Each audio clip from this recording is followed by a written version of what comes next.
Alors maintenant, un petit tour du jardin. Ça, c'est la case numéro 1, je crois. Je crois. Bon, on avait planté des trucs, on va voir ce que ça donne plus tard, mais en fait, maintenant, on a de la laitue. Alors, la laitue, et ça, c'est de la betterave. C'est d'une betterave. Et alors, en fait, puisque j'avais besoin de la place, comme vous pouvez voir, j'ai transplanté la laitue de la case où elle était dans toutes les cases où, en fait, il n'y avait rien qui poussait. Et même du côté de la jungle, j'ai transplanté la laitue, la salade et les betteraves, je les ai bien mis. En fait, la forêt, c'est ce que j'appelle la forêt sauvage, c'est tout ce qu'il y a après les cases. Alors tout ça, c'est la forêt sauvage. On ne sait pas en fait ce que c'est. On sait que c'est nous qui l'avons planté ou c'est une mauvaise herbe. Mais après, c'est le mystère, c'est de voir ce que ça donne. Et là, par exemple, on a... Oh là, attends. J'essaie de replier. Voilà, on a des betteraves. Ça, c'est plutôt... voilà. Ces plantes-là, ces feuilles-là, c'est des betteraves. Mais juste à côté, tout ça, c'est de la coriandre. Et c'est super intéressant parce que tout de suite à côté, ça, c'est de la salade. De la salade. Et il y a un petit peu de laitue, je crois, juste là. J'en ai pris pour mettre dans la salade de notre voisine. Sinon, la salade, normalement, elle est ici. Ça, c'était là que j'avais mis toute la salade, toutes les graines. Mais puisque ça pousse tellement bien, j'arrête pas de transplanter. J'en ai mis là, j'en ai mis là, j'en ai mis là, et j'en ai même mis tout le long, ici et ici, jusqu'en haut. Et là, aujourd'hui, j'ai récupéré plein de feuilles de salade de cet endroit, tout en haut, parce que ça pousse tellement bien à cause des poissons juste à côté. Ça leur donne de l'engrais poisson. Et alors du coup, j'ai pris plein de feuilles de salade de là-haut, mais il y en a un petit peu partout. Là, par exemple, j'ai même transplanté du laitue sur le bord de l'eau, juste à côté des tournesols. Et là, il y a ça c'est du chou. Ce sont chacun des choux blancs, des choux blancs à côté de la salade et des tournesols, et ça fait vachement intéressant et joli. Voilà. Après, bon, ça, tout le monde reconnaît les patates. Ça, c'est vraiment très intense. Et j'avais planté des choux blancs juste à côté des patates. Elles poussent très bien. Elles se font inonder de temps en temps par l'eau de poisson. Et elles adorent ça, alors elles poussent bien.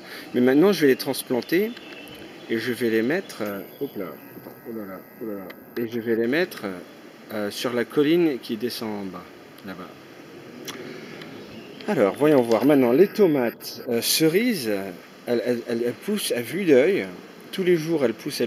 Tout ça, ce sont des tomates cerises. Ça, c'est la case tomates cerises. À côté, il y a des betteraves. Il y a un petit peu de salade, un peu de mixte. Et ça, ce sont des tomates gold. Et alors, voyons voir si j'ai raison. On va ici. Hop. Alors, est-ce que j'ai raison ou tort? Normalement, j'ai raison. Hein. On avait planté des fraises, mais elles n'ont pas poussé, apparemment. Alors, attendez. Hop là, voilà. Tomates cerises et tomates gold. Ah, juste là, 5 et 6. Paf, 5 et 6. Et alors, c'est comme ça que je sais que ce sont des tomates gold. On a aussi des tomates noires à 24. Alors, 24 se trouve là. Ah bon? On a des tomates? Franchement, non. Ça, c'est du chou, ça. Je crois qu'on a dû se tromper sur une case parce qu'il n'y a pas de tomates par ici. Ça, c'est des fleurs. Oh, peut-être qu'on les a mal placées. Mais bon, en tout cas, maintenant, c'est l'aventure.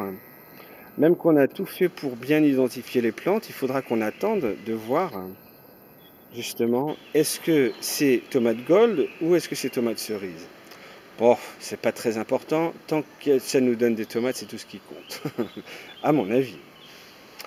Voilà. Alors, sinon, ça arrête pas de bouger. Hein. Là, on a les radis. Alors ça, c'était l'endroit original où on a mis des radis. Mais comme vous pouvez voir, ça a vraiment pris de l'ampleur. Alors, j'arrête pas de transplanter les radis. Mais maintenant, j'arrête parce qu'il faut qu'elles fassent bien leurs racines. Comme celle-ci là. Hop là. Vous voyez la racine, elle devient bien grosse. Hop là. Elle est juste à côté de celle que je viens de prendre, qui se trouve juste là. Voilà à quoi ressemble la plante entière sortie de la terre. Et voilà à quoi elle ressemble quand elle est là. Alors ça fait super joli, je suis content. Là-bas, j'ai mis récemment, ouh là là, c'est compliqué. Là-bas, j'ai mis, non, on voit rien, c'est pas grave. Je vous montre avec mon doigt. Ça, c'est tout des radis. Ça, c'est des carottes. Alors, ça va devenir grand comme ça, mais vraiment tout le coin. Ça va prendre tout le coin. Et il n'y a pas que là. Puisque j'avais rien d'autre à mettre sur le long, là, j'ai mis que des radis. Alors, il y a 3 tonnes de radis qui sont en train de pousser. On peut même les voir maintenant, mais c'est très dur. Alors, je bouge la caméra. Oh là là là là. La résolution de cette caméra, elle peut aller mieux. Hein. On voit rien, c'est pas grave. Mais voilà, les radis sont petits pour l'instant, mais ils poussent très bien. Et bientôt, ce sera que vert. Et on arrachera carrément les radis du côté du truc, comme les patates. Voilà. Et bien sûr, les cascades, hein, j'adore ces cascades, elles sont belles. Mais encore plus, la nature, vraiment, ça reprend. La nature reprend cet endroit. Il n'y a pas que les poissons, les poissons rouges que j'ai achetés. Maintenant, il y a des poissons, des bois de Vincennes, des tout petits poissons qui sont impossibles à voir, et des grenouilles, c'est-à-dire des têtards, et des poissons rouges. Les oiseaux, ils viennent souvent et ils font leur petit bain dans l'eau. Et ça me fait super plaisir. Parce qu'il y a des pigeons, il y a des mésanges, il y a des merles. Il y a de plus en plus de merles. Et maintenant, je crois qu'il y a des moineaux qui viennent de temps en temps voir ce qu'on est en train de faire. Voilà, alors je suis très content. Il me faut encore la pompe, mais je suis en train de l'organiser. Comme ça, il y aura une cascade à tout moment pendant la journée. Bon, c'est tout. Sinon, c'est tout. Il y a tellement d'autres à dire, mais on n'a pas beaucoup de temps. Alors, je vais vous montrer le chou noir, hein, parce que c'est une de mes plantes préférées en ce moment. Elle est grande, elle est belle, et elle est vibrante, cette plante.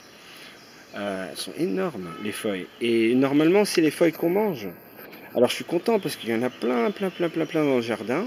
Parce que j'arrêtais pas de les transplanter. Au début, ils étaient trop près les uns des autres. Et une de nos voisines nous a annoncé qu'il faut les transplanter. Alors moi, j'ai fait ce qu'elle m'a dit, je les ai transplantés. Et comme vous pouvez voir, je suis hyper content de la couleur des... C'est blanc au lieu de vert, ça veut dire que ça commence vraiment à prendre de l'ampleur. Et c'est du chou noir, ça pousse très très bien. Je suis très content de cette plante. Les fleurs, elles poussent super bien, très très jolies. Je pense qu'on va bientôt voir ce que ça donne. Ça, c'est la fleur maintenant, telle qu'elle est. Mais bientôt, elle va devenir... je sais pas. Je sais que ça va être joli, c'est tout ce que je sais. Mais j'ai hâte de voir ce que ça donne. Alors ça, par contre, c'est le bourrage. Le bourrage énorme. Oui, je lui ai donné beaucoup d'engrais, mais il ne faut pas exagérer quand même. Regarde-moi la taille de ces plantes. Alors ça va donner des fleurs bleues et mauves et pourpres. Ça va faire une fleur extrêmement jolie. C'est tout ce que je sais. Mais c'est la première fois que je l'ai fait pousser. Et regarde regarde la taille de ces feuilles, sont énormes. Énormes. Je trouve ça super beau. Elle est super épaisse. La taille de l'épaisseur de mon doigt, carrément, le stem. Et là, on a de l'ail maintenant qui pousse. Ça, cette plante, c'est de l'ail. Je ne sais pas si vous pouvez voir en bas. On a de l'ail ici aussi qui pousse. Et bien sûr, là, on a tous les aromates. On a le persil.